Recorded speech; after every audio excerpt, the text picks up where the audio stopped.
Buckle up, buttercups, because it's going to be a bumpy ride.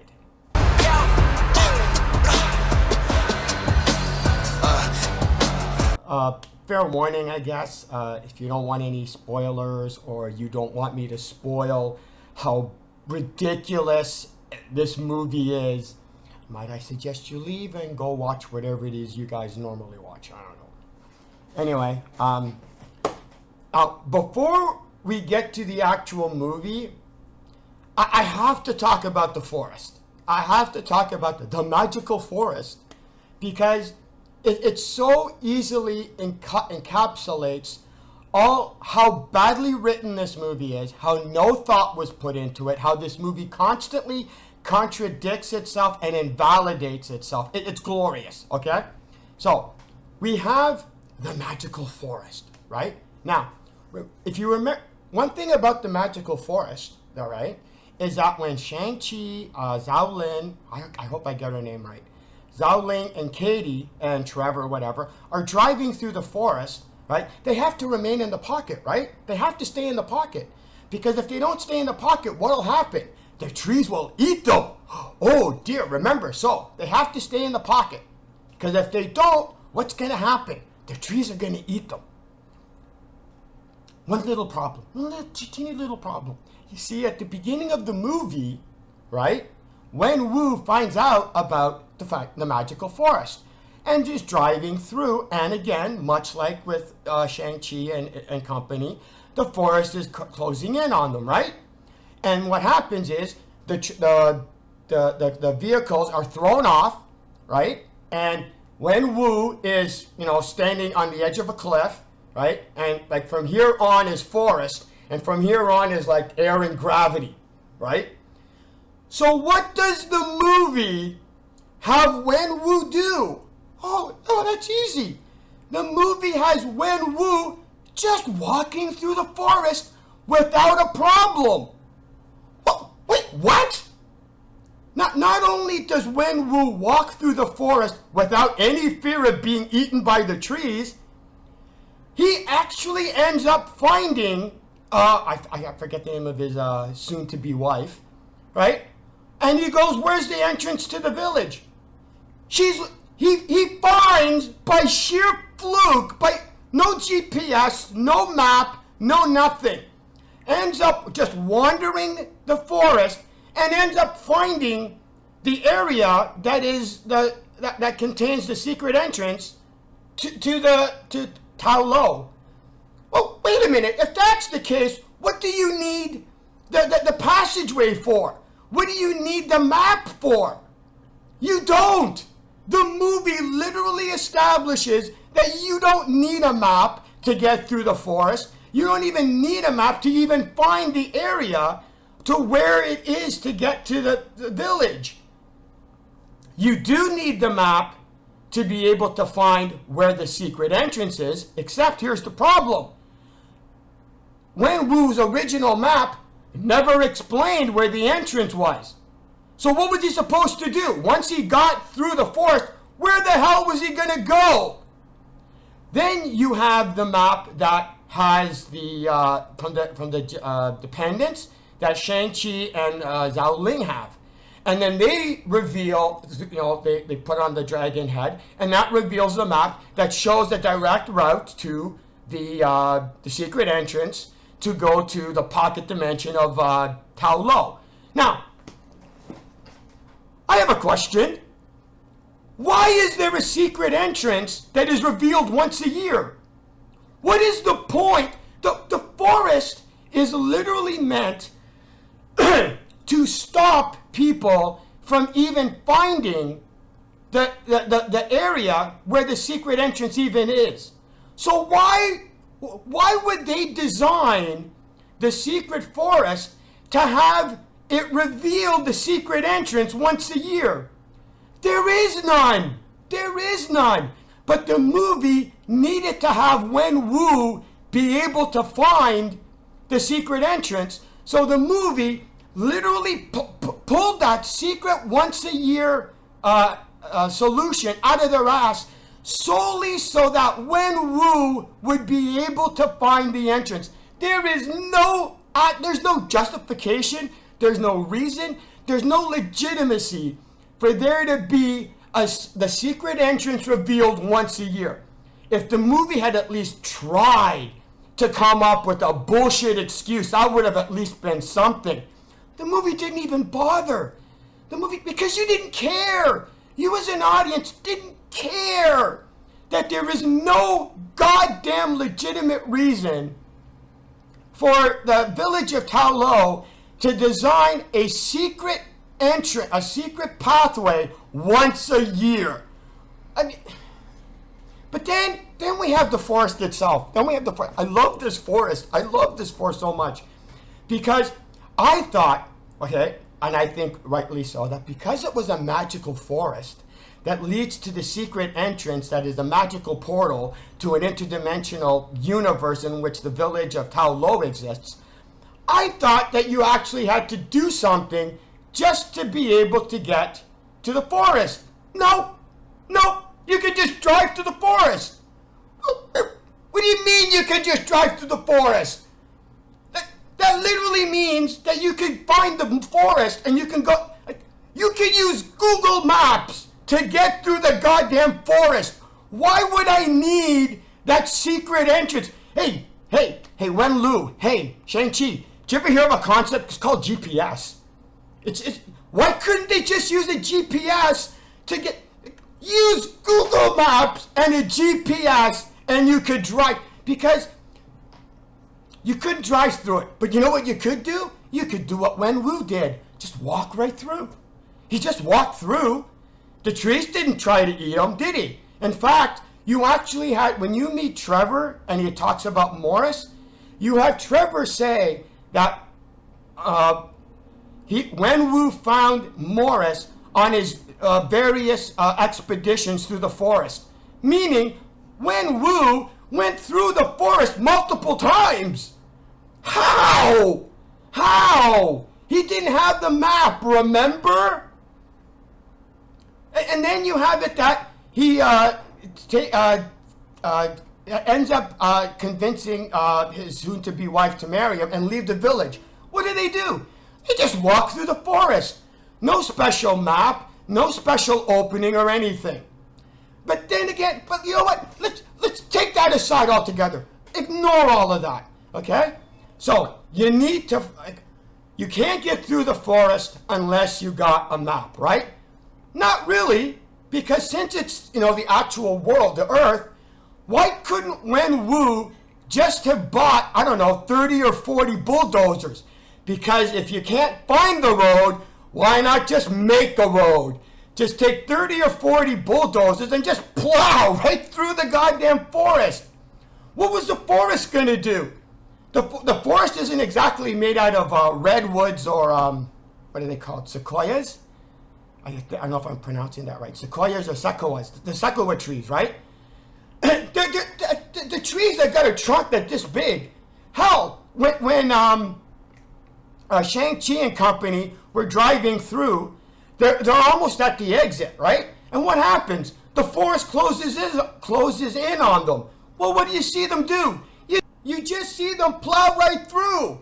The forest can't even stop an SUV. What hope does this forest have against, bulldozers? Now, they're making this movie has to force the complications of this forest just so that they can make it complicated. But it's not. It's incredibly simple to get through this forest. And it's the fact that nobody else knows that this forest exists.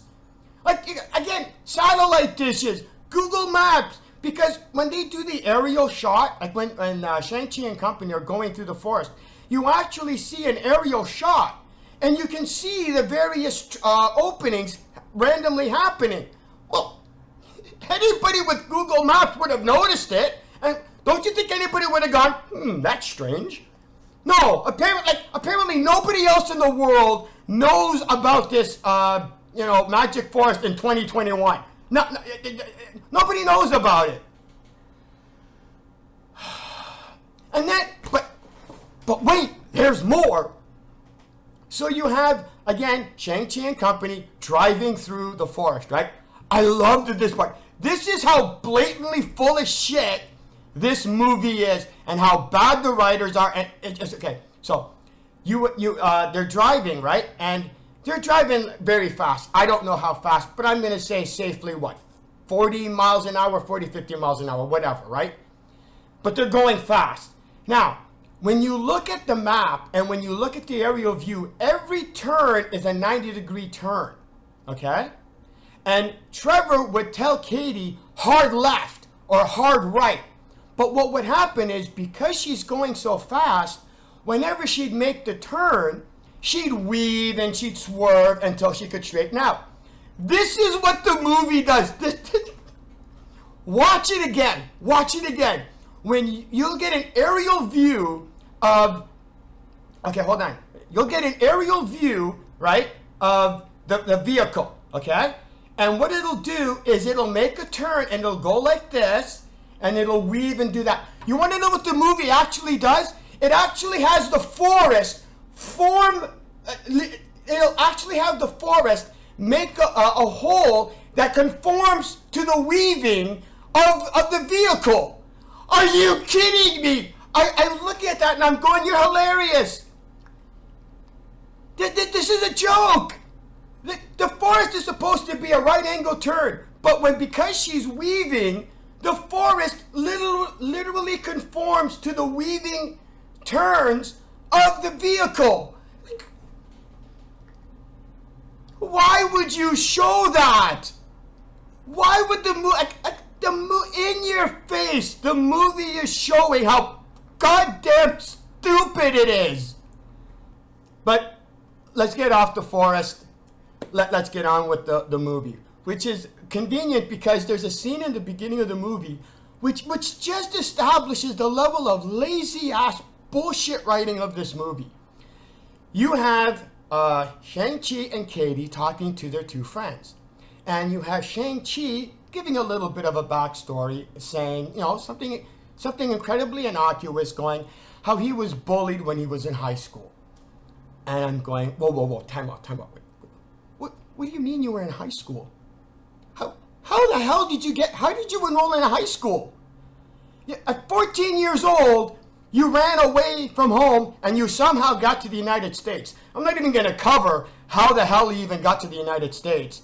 But he gets to the United States and you're able to enroll in high school. Now, I don't know how the education system works in California, but don't you need if you're 14 years old, don't you need a legal guardian? I don't know, a place of residence, a house? Where the hell was he living at 14 years old with no money, no resources, but somehow was able to enroll in high school? How does that even work? There's literally no reason. And not only does it not work, why the hell did you even go to high school? What was the point of you even going to high school? What? To hide from your father? To maybe he won't notice you? What are you doing? Your sister at 16, okay, as much as I'm not a big fan of Zhao Ling, at least Zhao Ling, when she was 16, went, screw high school. I'm going to create my own Fight Club empire. What does Shang-Chi do? I'm going to go to high school. Why are you going to high school? Oh, I don't know. Then he says he was bullied in high school. Hey, Shang-Chi, I don't know if you know this yet, but you're a trained assassin. You were trained for the last 7 years on all the different ways to kill a man. How the hell did you get bullied? I'm not saying you had to kill the guy, but you could have used some of your martial arts skills to kick the crap out of him. You needed Katie to sing Hotel California. You're a trained goddamn assassin. This is the movie not giving a shit about his origin, who he was, because what happened was, because that scene is in the beginning of the movie, and you don't know yet that he had ran away, you don't know yet that he was trained as an assassin by the time he was 14. When you hear that line, you don't know how goddamn stupid it is, how it invalidates his entire origin. So by the time you actually find out that he ran away, when you actually find out in the movie that he's a trained assassin, you forget about that line. That was why the movie had it. I know it's an innocuous little line, but it's that type of writing that you're invalidating yourself, you morons. Then you have the postcard.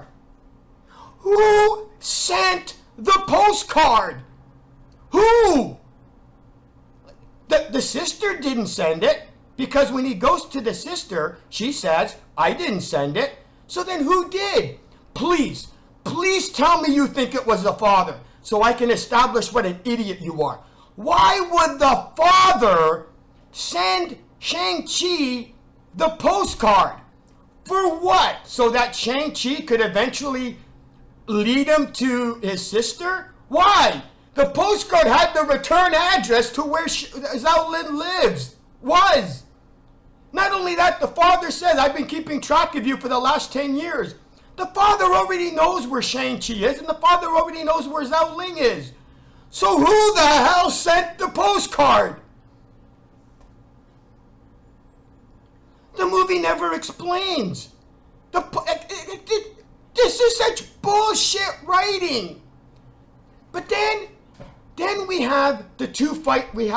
Then this movie, okay, actually invalidates the two big fight scenes in the movie: the bus fight scene and the fight scene at the Fight Club with Zhao Ling. Okay, the movie actually has a scene in the film that makes those two fight scenes irrelevant. Never should have happened. And that is at the end of the fight scene, at the end of the fight at the Fight Club, when Wu comes in, he's in the building, goes up to Shang-Chi, goes up to Zhao Lin and goes, we're going home. Turns around and walks away. And with absolute total expectation of pure obedience, what do his two kids do? They don't say a goddamn thing and they follow him. Meaning, when Wu there was no reason for Wen Wu to send Razor Fist and some men to go after Shang-Chi. Wen Wu knew he could easily have just gone up to Wen Wu and say, Wen Wu, we're going home. And Wen Wu would have gone, okay. There was no need for Wen Wu to send all those assassins at the Fight Club to get the pendant from Zhao Lin. Because the movie actually shows that when Wen Wu shows up and talks to Zhao Lin and says, we're going home, what does Zhao Lin do? Do you think that if Wen Wu told Shang-Chi and Zhao Lin, give me the pendant, they would have said no? Hell no, they're goddamn scared of that guy. So the actual, the two big fight scenes had absolutely no value because the movie showed how there was no reason for Wen Wu to even send them in the goddamn first place. The other thing I love is that that masked assassin, right? He ends up grabbing Zhao Lin's pendant, right, and starts trying to escape. And then goes into a room, right, with the big windows, blows it up, and there's a helicopter waiting outside. And the masked assassin is about to jump, basically try to escape. Where are you going? In about 2 minutes, you're going to see that Wen Wu is in the goddamn building. Where were you going to go? What, you're going to jump into the helicopter, do a little circle around, land in, and then go back into the building? This movie has no idea how to do a plot or a story, or it's just making shit up as it goes along without any level of any aspect of continuity whatsoever. Okay, I'm not going to be able to cover all the stupid because I want to try and keep this video as short as possible. So I'm probably just going to cover the big stuff and stuff that I found hilarious. which includes something in the bus fight, because I thought this was hilarious. So you have the fight going on in the bus with Shang-Chi and the various members, right? And I'm going, why is the bus driver not doing anything? Why is the bus driver ignoring this? Oh, it's easy. It's easy. The bus driver has earbuds on and apparently has the music so goddamn loud he doesn't notice or hear the fighting. Do you understand how forced that this is? I could just imagine the writing session about the fight in the bus scene. It's like, okay, we're gonna have Shang-Chi fight a bunch of the guys in the bus, but the bus driver, won't the bus driver notice the fight and stop the bus or anything? Ooh, good point. We're gonna have to find a way to make it so that the bus driver doesn't notice that there's a fight. Well, how do we do that? Oh, that's easy. We'll just have him put earbuds on. He's got the music on really loud.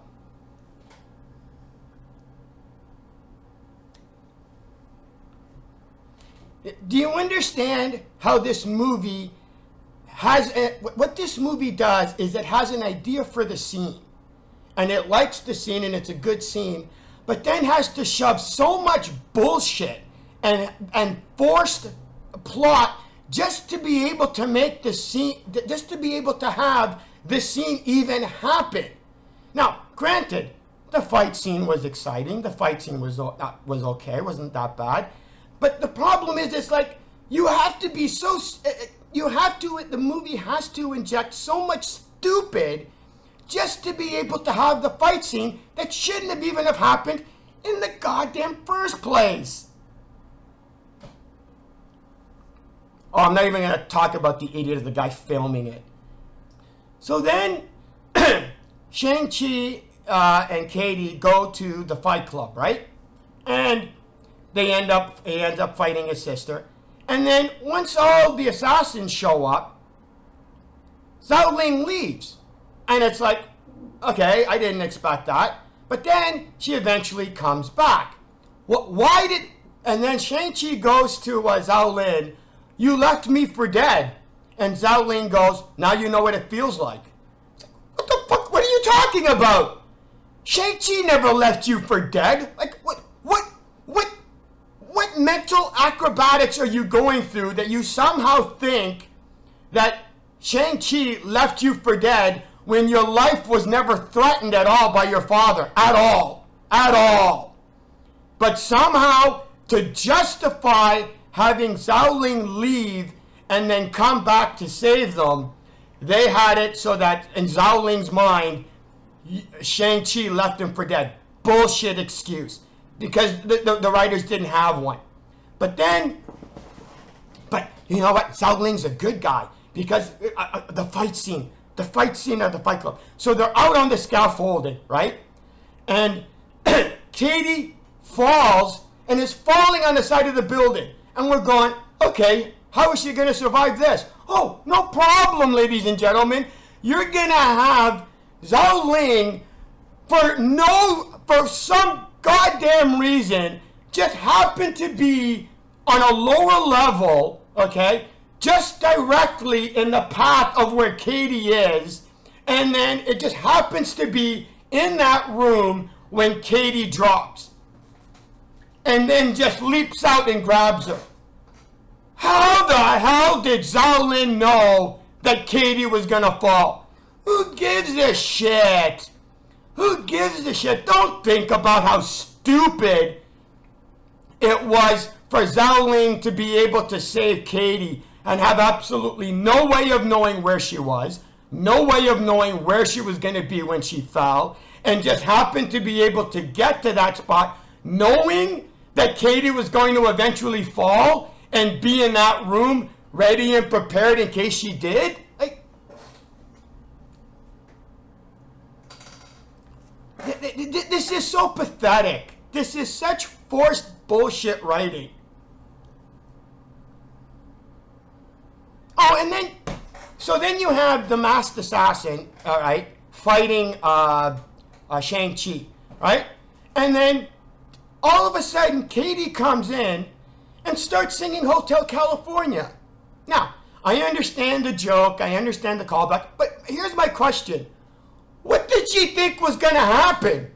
What was the purpose of her singing? To do what? Distract him so that Shang-Chi could attack him? That doesn't happen. What ends up happening? The assassin tries, the key word being tries, to hit Katie, and Katie is dodging the assassin's attacks.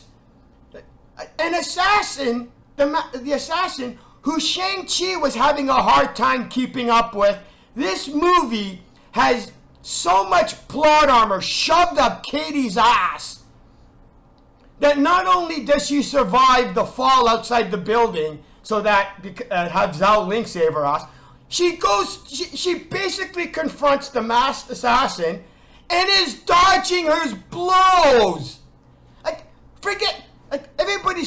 People are talking about how she learned the bow. Her learning the bow in one day is nothing compared to the fact of all the other bullshit plot armor that was shoved up her ass. It was hilarious. Oh, not to mention how when Shang-Chi and the assassins are fighting, they're tumbling all over the scaffolding. They're just falling and going all over the place. Yet somehow, out of sheer magic, Katie ends up she was up on the top. They're fighting and they're tumbling down the scaffolding. How the hell did she end up appearing to where they landed to even be able to start singing the song in the goddamn first place? Don't think about it. If you do that, then it'll show how goddamn pathetic the writing is, then lazy it is, and stupid is necessary to have this plot continue on. Also, here's the other thing about the fight. Okay, when the assassin started dropping down, right? What I was expecting, what I was actually hoping for, was there was going to be a battle royale. Okay, because what was going to happen was Zhao Ling sees this, goes to, I guess, like the control room or whatever, right? And just, I don't know, pushes a button or a lever or whatever, right? And releases all of her fighters in those glass cages. And then it would have been this battle royale of, her father's assassins versus her fighters. Because you had a whole bunch of fighters in those cages and some of them were goddamn nasty. I would have loved to have seen that fight scene. Not only that, that would have easily have gone in with Zhao Ling, because Zhao Ling, you could have had the scene where Zhao Ling is going, okay, Dad, let's see who trained the better fighters, right? Like that could have been a moment in which Zhao Ling was like challenging her father directly. It's like, oh, you brought your assassins and your trained assassins? Let's see how your trained assassins fare against my trained fighters, bitch. And that would have been Zhao Ling's moment to like challenge her father, not directly, but indirectly. And that would have been cool. No. They just have her run away. They totally waste an amazing fight, a possible fight scene. And they throw away being able to establish the Zhao Ling's character of, my father wouldn't let me have his empire, so I'm going to create my own. Right? Like, that would have been something. Like, my empire is just as good as yours. That would have been great for Zhao Lin's character development. But no, they don't care. So then we have the father explaining how apparently the spirit of his wife is talking to him and asking him to free her, right? And of course, we end up finding out that it's not really his wife; it's the Dweller in the Darkness. Now, there's so much to cover about the Dweller in the Darkness, but I'll do that later. I just want to cover this a little bit. I love the bullshit behind the Dweller in the Darkness, because you have the Dweller in the Darkness, okay, who is in a pocket dimension where the village of Taolo is in a pocket dimension behind a magical gate and in another universe. How does the Dweller in the Darkness even know when Wu exists? How does the Dweller in the Darkness even know he has the 10 rings? How does the Dweller in the Darkness know that the 10 rings can free him? I don't know. Don't ask the movie this. The movie has no goddamn clue. The movie doesn't explain any of it because the movie has no way of explaining it. They're just pulling bullshit out of their ass and seeing what sticks. And not only, how does he have this ability and is able to know that the 10 rings can free him? Not only that, the movie actually invalidates, okay, having to get Wen Wu and because he's got the 10 rings. Because Nan later on explains how the Dweller in the Darkness has done this countless of times with other people who have also tried to come and free him. But wait a minute. If the Dweller in the Darkness has contacted other people throughout history to try and free him, they didn't have the 10 rings. So what would they have had that would have been able to break the gate? Otherwise, why would he have called them? Why would he have tried to convince them to try and free him? All these other people, okay, that he tried to convince to try and free him, it would have only have been of any value if all of those other people had the ability to break the gate. What did they have? Like, were they superhuman powers? Were they magical items? Like what? I seriously, what? The movie doesn't know. The movie has Nan say that the Dweller in the Darkness has done this countless of times as a throwaway line without ever taking into consideration the implications of that line. Because the movie doesn't care. The movie doesn't care. The movie can say whatever it wants, do whatever it wants, and it doesn't care. That's what's important about the fact that the Dweller in the Darkness is, not only that, why is it only communicating with Wen Wu? Why isn't it communicating with, 200 other people that could try and rescue it? Why is it only the rings? There's nobody else? He was doing it with countless of other times, or numerous other times with people. Why only when? Again, the movie doesn't know what it's doing. The movie's making this shit up without hoping none of you actually spend 10 seconds to think about how stupid this plot is. I could talk about the Dweller in the Darkness more, but I'll get to it later. So then, Shang-Chi, because now the father says, if they don't free your mother, I'm just going to burn down the village, right? So then, Shang-Chi explains on why they have to go, because if they don't get to Ta Lo first, he'll destroy what's left of our family. Legitimately, I'll give that. Except here's the problem. Immediately after Shang-Chi gives the justification to even go save Ta Lo, the movie has Zhao Ling go, our family was destroyed a long time ago. Literally invalidating the very reason to even go in the first place. The movie, this is how pathetic this movie is. The movie has Shang-Chi establish a reason to go, and then immediately after has Zhao Ling burn down that justification. So then, now why are they going? If Wen Wu, if their father destroyed their family a long time ago, then why are you going? Because it's in the script? And then we have Trevor. There's just so much about Trevor. Isn't it such an amazing coincidence how the father locks up Shang-Chi, Katie, and Zhao Ling, okay, in the same room together that just happens to be the same room that Trevor's in? And isn't it a coincidence how Trevor just happens to have Morris, a creature that Wen Wu got on one of his many expeditions. And isn't it a coincidence how Wen Wu decided to let the creature stay with Trevor and never actually use the magical creature to try and figure out how to get through the forest? Forget that. And isn't it a coincidence how Morris just happens to be able to know how to be able to get through the forest and be able to show them the secret entrance so that Shang-Chi, Zhao Lin, and Katie can get to the entrance to Tao Lo 3 days before the father. And isn't it a coincidence how Trevor is actually able to communicate and talk and understand Morris?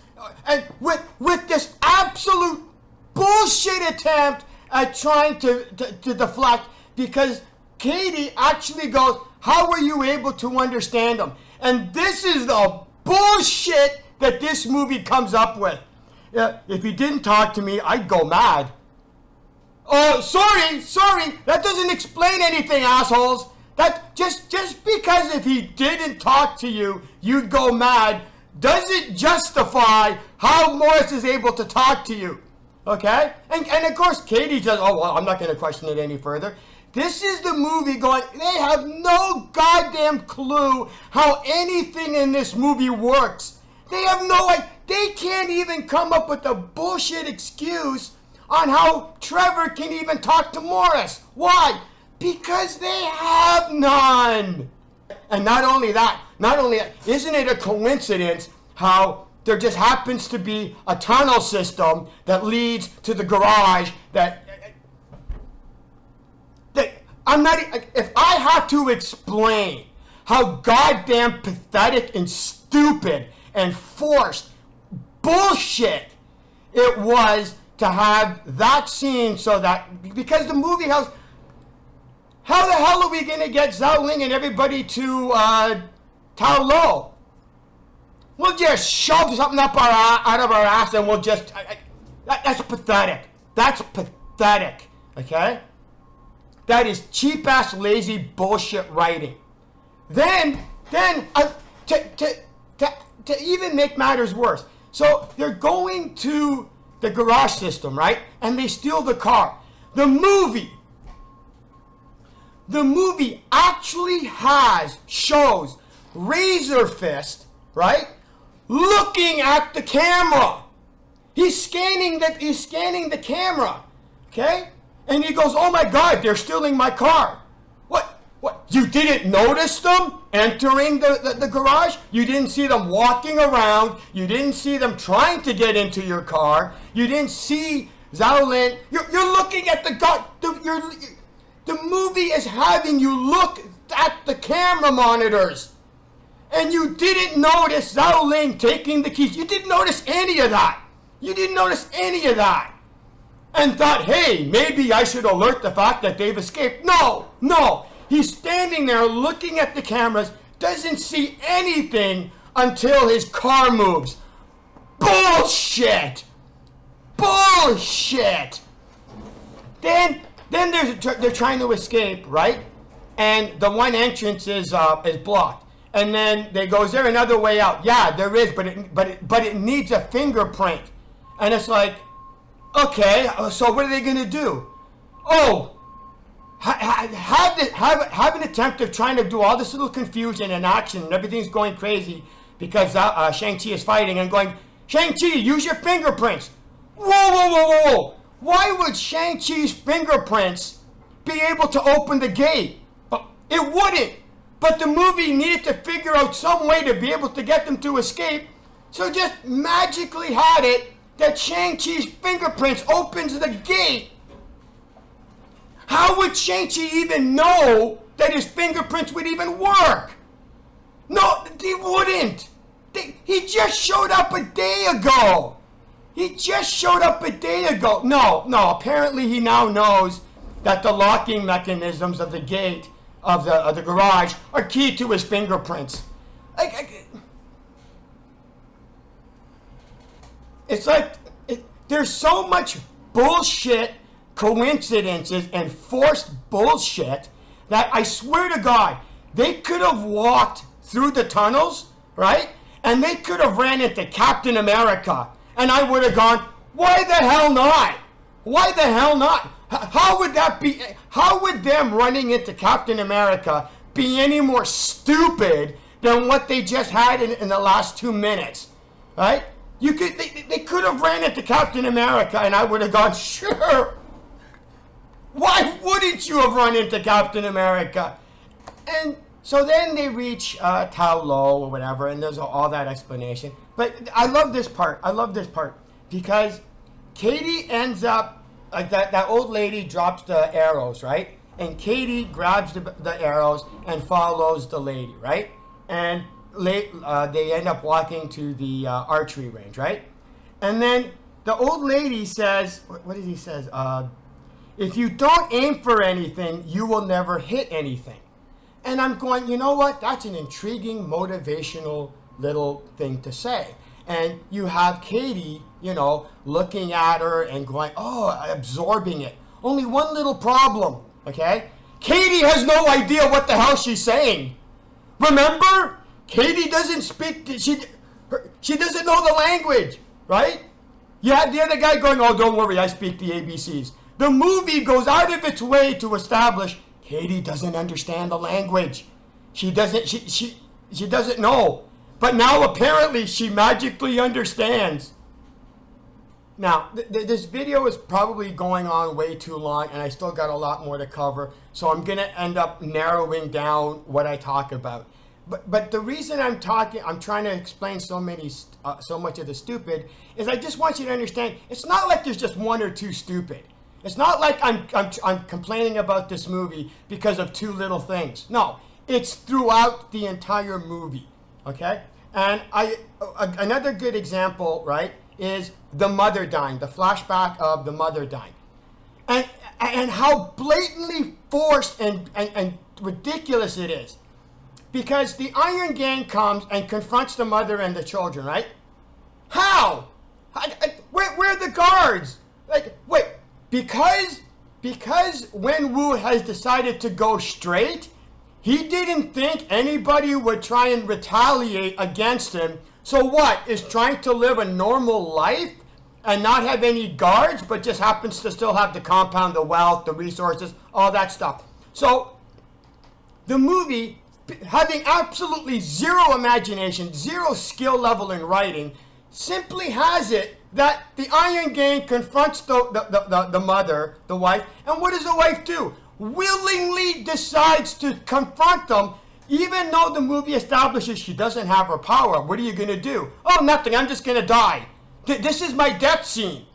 Why would the mother fight? Why wouldn't the mother leave? Like, why would his wife sacrifice, have herself get killed?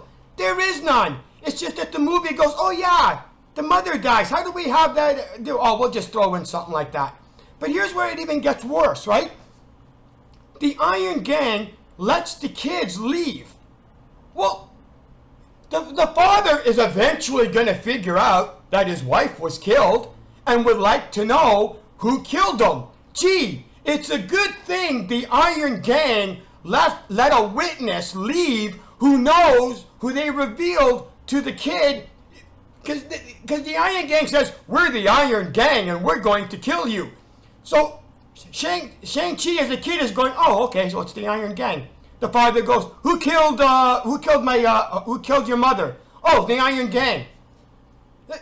How fucking stupid does this movie need the audience to be to have to set up that the Iron Gang who is going to kill his wife? Like, what? They kill his wife and they don't think that there's going to be retribution at all? So that they can let the kid go as a witness who would actually, and then, right? The father goes, he puts on the 10 rings, and he goes to find them. And what do these guys do? They're playing whatever game, I don't know what they were playing, but they're in the bar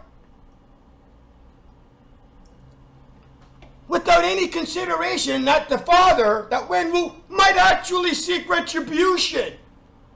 And then the movie has it that Wenwu goes, they would never have done this if I stopped wearing the 10 rings.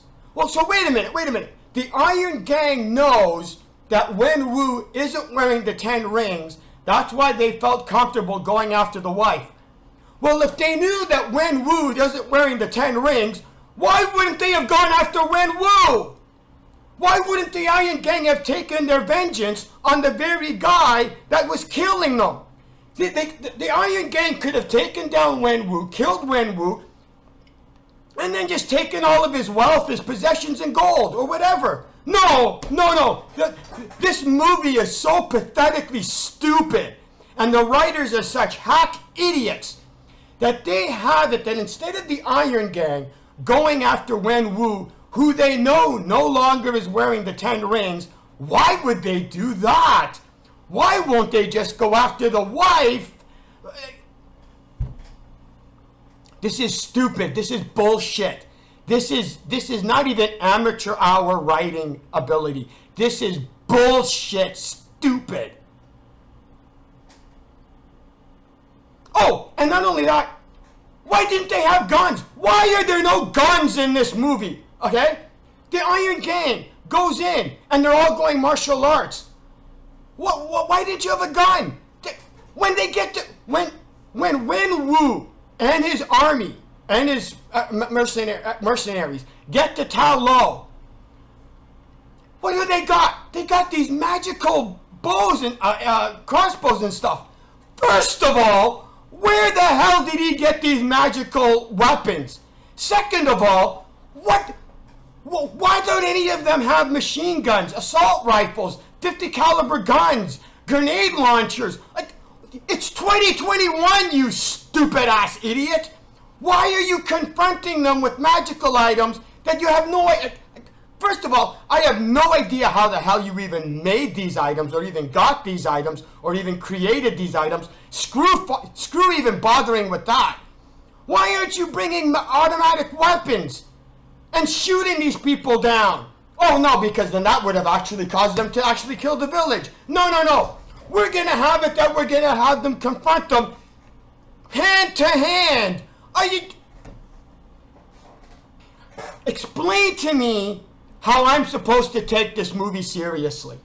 For those of you who are fans of this movie, please, in some god-awful way in the comments, explain to me how I can take this stupid shit plot of a movie, story of a movie, and take it at all seriously when it's so goddamn forced.